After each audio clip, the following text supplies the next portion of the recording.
Halo, assalamualaikum warahmatullahi wabarakatuh. Bagaimana kabar kalian semua di rumah? Pastinya sehat, bukan? Saya doakan selalu sehat walafiat, amin. Pertama-tama saya ucapkan kepada kalian karena sudah naik ke kelas 11 dan kita bertemu lagi dalam pembelajaran sosiologi. Sekarang saya akan mengajar kalian mata pelajaran sosiologi di kelas 11. Selama pandemi apakah kalian rindu sekolah? Pastinya rindu, bukan? Rindu jelas dong. Tetapi saya doakan semoga peristiwa ini cepat berlalu dan kita akan bertemu di sekolah. Nah, bagi kalian yang mempunyai teman, saudara ataupun kakak kelas di kelas 11 lalu yang naik ke kelas 12, jangan lupa kalian pinjam buku sosiologi kelas 11. Nah, di sini nanti kita akan belajar sosiologi. Yang pertama-tama adalah kita akan belajar namanya kelompok sosial. Apakah kelompok sosial itu? Nanti kita akan pelajari di materi yang akan saya berikan sebentar lagi.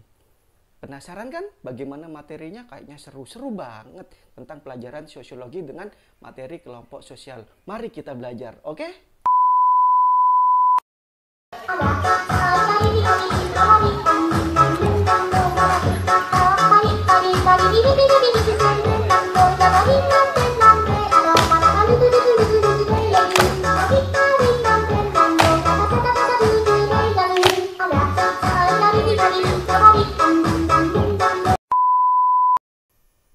Nah, bagaimana video tadi?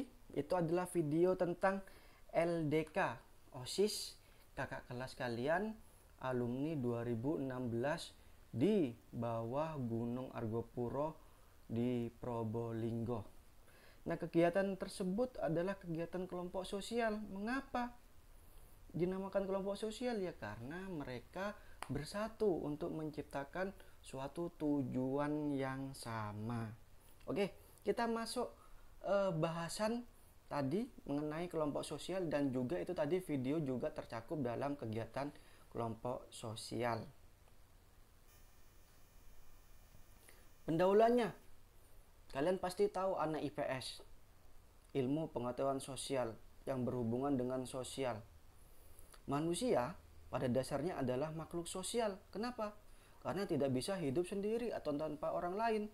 Oleh karena itu, satu manusia dengan satu manusia yang lainnya itu saling memerlukan atau saling membutuhkan. Kalau enggak bersama-sama untuk itu, ya tidak bisa hidup sendiri tanpa adanya bantuan orang lain. Misal si A enggak punya apa, pinjam ke si B. Sama sebaliknya juga seperti itu. Coba bayangkan kamu, manusia tidak bisa hidup tanpa orang lain, akan seperti apa jadinya? Hidup sendiri gitu, ngor-ngoran yuk. Tak nyaman jaga itu. Lanjut, dalam kehidupannya manusia memiliki naluri gregarious dan dua hasrat, yaitu keinginan untuk menjadi satu dengan manusia lain dan keinginan untuk menjadi satu dengan lingkungan alamnya. Jadi ini sama-sama ada timbal baliknya. Keinginan manusia untuk menjadi satu dengan manusia lain dan dimanifestasikan dalam hidup bersama atau berkelompok. Contohnya yang paling singkat, kalau kalian di dalam rumah ada satu keluarga, itu yang dinamakan kelompok sosial. Next. Pengertian kelompok sosial oleh Sarjono Sukanto, kelompok sosial adalah himpunan atau kesatuan dua manusia yang hidup bersama karena adanya hubungan di antara mereka secara timbal balik dan saling mempengaruhi. Kemudian ada Paul B. Horton dan Chase L. Hunt, kelompok sosial merupakan kumpulan manusia yang memiliki kesadaran akan keanggotaannya saling berinteraksi. Dan yang terakhir adalah Hendro Puspito, yaitu kelompok sosial sebagai suatu kumpulan nyata, teratur dan tetap dari individu yang melaksanakan peran-perannya secara berkaitan guna mencapai tujuan bersama. Nah, ini adalah suatu pengertian kelompok sosial menurut pengamat-pengamat yang ada. Oke, lanjut.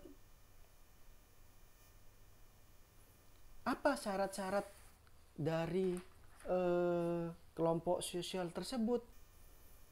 Menurut Surjono Sukanto, yang pertama adalah adanya kesadaran individu sebagai anggota kelompok, yaitu antara satu individu dengan yang lainnya harus ada yang memberikan atau saling bermanfaat, dan satu tujuannya adalah yang menimbulkan kegiatan positif. Dua, adanya hubungan timbal balik antar anggota, yaitu harus sama-sama bermanfaat satu dengan yang lainnya, tidak saling merugikan, seperti itu. Berupa satu contoh adalah kesamaan nasib, kepentingan, tujuan yang sama, dan sebagainya. Tiga, adanya faktor pengikat seperti kesamaan ideologi dan kepentingan bersama untuk mencapai satu tujuan. Itu harus bersama-sama, tidak boleh sendiri-sendiri. Empat, memiliki struktur dan norma. Nah, ini yang paling penting, norma atau aturan yang ada di dalam suatu kelompok tersebut. Jekardi Pathibi, seperti itu, harus bersama-sama satu tujuan dalam suatu kelompok. 5 adalah bersistem dan berproses. Ini yang harus ditekankan.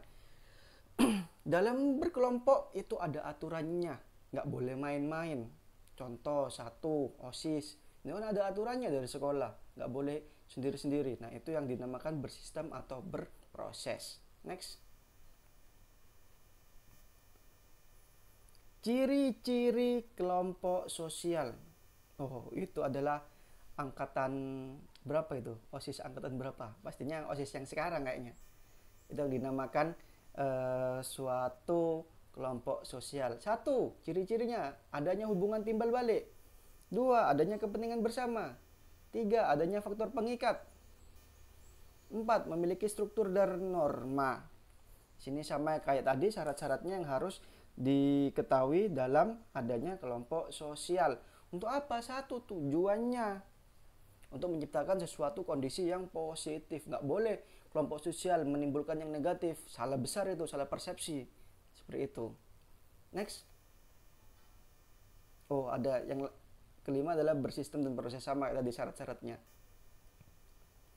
Nah, ini fungsi kelompok sosial. Masa kalian nggak tahu fungsinya? Harus tahu fungsinya. Yang pertama adalah bagi individu atau bagi diri kalian sendiri. Fungsi kelompok sosial bagi diri kalian sendiri apa? Yang pertama, sarana pendidikan. Masa iya kalian mau sekolah sendirian? Nggak mungkin kan? Sekolah itu di dalam satu ruangan, di dalam satu lingkup, di sana ada namanya kelompok sosial. Contohnya di kelas, OSIS. Nah, itu harus saling memiliki dalam satu individu. Contohnya kalian ingin mempunyai wawasan yang luas, nggak mungkin hanya seorang diri, harus membutuhkan teman yang lain untuk mendapatkan sarana wawasan yang luas dengan cara berkomunikasi sehingga dapat bertukar ilmu pengetahuan, seperti itu. Yang kedua adalah sarana menjalin hubungan sosial. Di sini adalah kalian itu adalah kebutuhan khusus dari diri kalian sendiri. Kalian butuh teman, kalian butuh kelompok. Gak mungkin kalian hidup sendiri. Misal ngajak temannya beli boba, kan kalau sendiri gak enak toh. Enakan bersama-sama ramai-ramai nongkrong seperti itu.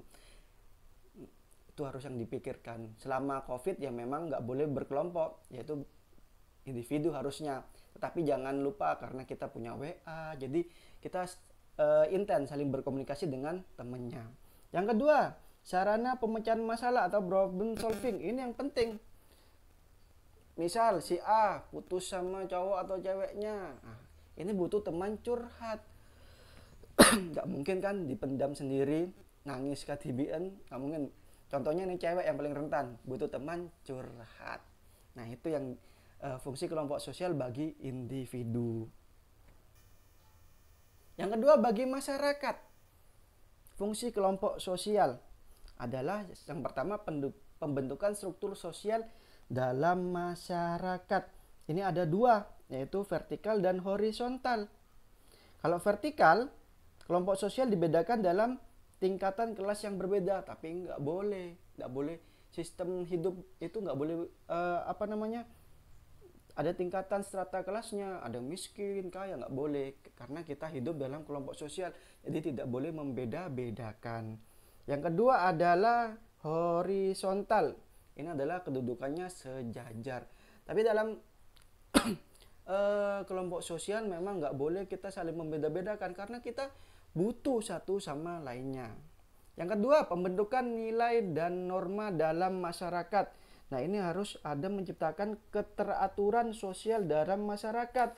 Ada nilai, ada normanya, sehingga di sini kalian nggak boleh semena-mena terhadap orang lain karena sudah diatur dalam kelompok sosial yang di dalamnya ada nilai dan norma dalam masyarakat. Yang terakhir ketiga adalah pengawasan sosial. Ini adalah kalian bernaung di mana? Misalnya di keluarga. Nah, di situ ada pengawasan dari orang tua kalian. Misal bernaung dalam kelompok RT, dari Pak RT-nya, RW dari Pak RT-nya, desa dari kepala desanya. Sehingga di sini tidak ada yang namanya nanti penyimpangan sosial yang berdampak akan tindakan negatif. Seperti itu fungsi kelompok sosial bagi masyarakat itu sendiri. Jadi intinya adalah bertujuan untuk menciptakan sesuatu yang positif. Oke, next. Ada kapale. Kelompok sosial dalam pendekatan sosiologi menurut Auguste Comte. Itu fotonya. Setiap masyarakat memiliki dua sistem kehidupan, statistik sosial dan dinamika sosial. Yang artinya setiap anggota masyarakat mempunyai pengalaman dalam perubahan dengan kelompok lainnya dan terjadi pertukaran pengalaman. Nggak boleh atau nggak bisa dipendam sendiri. Kita harus bertukar pengalaman. Untuk apa? Untuk kita mempunyai suatu wawasan yang luas, pemikiran yang luas. Kita tidak hanya lihat di TV, lihat di koran dan sebagainya. Kita harus bertukar kepada teman atau saudara kita atau kelompok yang lainnya. Oke, next. Latar belakang terbentuknya kelompok sosial. Apa yang membelakanginya? Yaitu pertama, kebutuhan dasar manusia untuk berinteraksi. Melalui interaksi antara anggota kelompok saling bertukar informasi yang dimiliki. Oleh karena itu manusia membutuhkan teman dan tidak dapat hidup sendiri karena manusia dikatakan sebagai makhluk sosial. Ini benar sekali. Karena hidup sendiri itu nggak enak. Contohnya kalian teman bermain lewat internet tuh kan bosan, butuh teman bermain. Kadang permainan tradisional seperti layangan, terus kemudian jalan-jalan, itu kan kalian tidak bisa dilakukan sendiri, melainkan harus ada temennya, sehingga hidup kita indah, tidak monoton gitu-gitu aja. Oke, kemudian lanjut, dorongan apa saja yang melatar belakangi pembentukan kelompok sosial. Yang pertama adalah hasrat untuk meneruskan keturunan. Ya, ini adalah nantinya membangun keluarga. Itu lanjut yang namanya kelompok sosial di dalam keluarga, sehingga menimbulkan nanti namanya keluarga besar. Ini harus diluruskan secara spesifik. Oke, yang kedua adalah pengalaman praktis intelektual emosional. Di sini tujuannya adalah kalian intelektual. Contohnya adalah pengalaman yang praktis dulu. Praktis di sini adalah pengalaman yang didasari pada aktivitas manusia guna memenuhi hasrat dan keinginannya. Untuk apa ke depannya? Apakah butuh orang lain? Ya jelas butuh. Seperti itu. Kemudian yang kedua, intelektual adalah pengalaman yang didasarkan pada seseorang sehingga memerlukan bimbingan dan arahan manusia lain. Contohnya di sekolah, guru. Kalian butuh bimbingan guru kan, butuh sekali untuk mengarahkan kalian mau jadi apa nantinya ke depannya. Misal mau jadi tentara, harus dari apa, syarat-syaratnya apa yang diperlukan. Itu kan pertama dari guru dulu, dari TK mungkin, dari SD, SMP, SMA dan selanjutnya, seperti itu. Yang ketiga adalah emosional, pengalaman yang didasarkan pada naluri untuk hidup bersama dengan manusia lainnya. Contohnya nikah. Ini kedepannya harus ada yang namanya penerusan keturunan. Oke, yang ketiga adalah ikatan darah atau keturunan. Adalah keluarga besar tadi. Sama kayak nomor 1 itu, hasrat untuk meneruskan keturunan. Yang keempat adalah kesamaan ciri-ciri fisik. Seperti warna kulit, mata, rambut, dan sebagainya. Contohnya, misalnya di kampus ada suku Madura. Kadang-kadang kan sama-sama suku Madura itu saling berkumpul. Ada suku Jawa. Nanti kalian kalau kuliah mesti ketemu yang namanya seperti itu. Tapi ada dasarnya kalian harus membaur di sini untuk memperkenalkan diri kalian agar kalian mendapatkan teman sebanyak-banyaknya. Karena kalau banyak teman itu pasti enak. Seperti itu. Kesamaan daerah. Nah, ini sama juga kayak sama cerita tadi kalau kuliah. Mesti kalian kalau kuliah nanti paling dekat adalah teman-teman sesama daerahnya, Situ Bondo, Jember, seperti itu. Yang keenam, kesamaan kepentingan. Yaitu kepentingannya ke depannya apa? Contohnya OSIS mau bahwasanya sekolah Man 2 Situ Bondo ini tujuannya adalah bla bla bla. Jadi semua harus mengikuti arahan dan suatu tujuan untuk membentuk suatu tujuan yang bagus tersebut. Yang 7, keinginan untuk meningkatkan efisiensi dan efektivitas kerja, yaitu diharapkan dapat berkembang dengan adanya satu teman. Apa istilah motivasi untuk meningkatkan kualitas kerja kalian. Misal di dalam satu kelas ada yang pacaran. Mesti kan di sini istilahnya adalah semangat kalian belajar untuk mengetahui bahwa saya bisa loh ada pacar saya, seperti itu. Yang 8, dorongan untuk mempertahankan hidup di sini adalah saling membantu untuk memenuhi kebutuhan serta mempertahankan hidup. Contohnya tolong menolong. Ini kedepannya adalah berlanjut. Karena kita sangat membutuhkan orang lain sendiri. Misal si A ada musibah, mesti dibantu oleh tetangganya. Seperti itu. Dorongan pembentukan kelompok sosial. Next. Faktor-faktor pembentukan kelompok sosial apa? Yang pertama adalah persepsi. Sudah dengan kemampuan kalian diri sendiri untuk membentuk suatu kelompok sosial. Yang kedua, motivasi atau dorongan semangat. Ini pembentuknya. Yang ketiga, tujuan atau yang ingin dicapai untuk apa? Untuk bersama-sama tersebut. Kemudian interaksi atau hubungan timbal balik. Jadi saling bermanfaat di sini. Kemudian organisasi atau pengelolaan kelompok sama seperti OSIS. Ini harus dikelola secara baik agar tidak yang namanya terjadi pembubaran. Yang terakhir adalah kebebasan dalam berpendapat. Di sini artinya adalah kita bebas berpendapat tanpa adanya tekanan. Jadi ini faktor pembentukan kelompok sosial yang dinamis dan positif sehingga kelompok sosial tersebut saling rukun. Walaupun memang setiap kelompok sosial di sini ada kadang-kadang ada bentroknya, ada yang saling sikut-sikut, bukan artinya carok ya, bukan, dalam artian pemikirannya seperti itu. Next. Tahap pembentukan kelompok sosial. Dari siapa ini ya? Dari Bruce W. Tuckman. Yang pertama adalah pembentukan. Contoh pembentukan OSIS, kita kan tidak tahu di sini nama-namanya, baru kenal siapa. Nah, di sini kita belajar untuk saling mengenal. Yang kedua, menghadapi konflik seperti yang saya ceritakan tadi, yaitu konflik pemikiran satu dengan yang lainnya sama. Di sini harus ditangkap. Kemudian pembentukan struktur adalah bagaimana kita membentuk suatu kelompok sosial baik dan benar. Kemudian produktivitas hasil kerjanya apa? Seperti itu. Apakah sangat bermanfaat bagi kita? Itu harus dilihat ulang lagi. Dan pembubaran di sini kadang-kadang tidak selalu kelompok sosial itu berjalan lurus. Kadang belok-belok, kadang kalau nggak sesuai dengan persepsi, kadang kita bubar. Sama kayak pacaran, kalau tidak sesuai dengan angan-angan kita, pasti ada putus. Sama dengan kelompok sosial juga atau organisasinya. Nah, seperti itu tahap pembentukan kelompok sosial. Nah, sudah selesai. Mungkin semoga kalian paham benar dengan materi tadi. Kalau ada kecepatan saya dalam menjelaskan atau tidak mengerti, kalian bisa kontak via telepon nomornya tersebut dan via WA tersebut. Seperti itu. Terima kasih.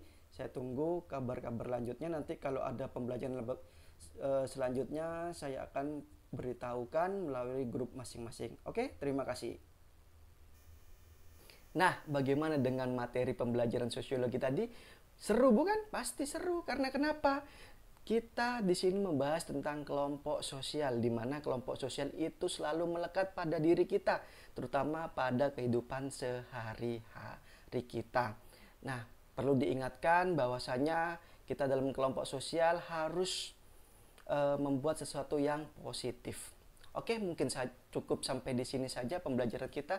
Tapi saya perlu ingatkan lagi, dalam pandemik COVID-19 atau Corona ini, kalian harus tetap menjaga kesehatan. Bila mana tidak ada keperluan yang mendesak, jangan keluar rumah. Dan jika ada keperluan mendesak keluar rumah, jangan lupa sediakan namanya masker dan hand sanitizer.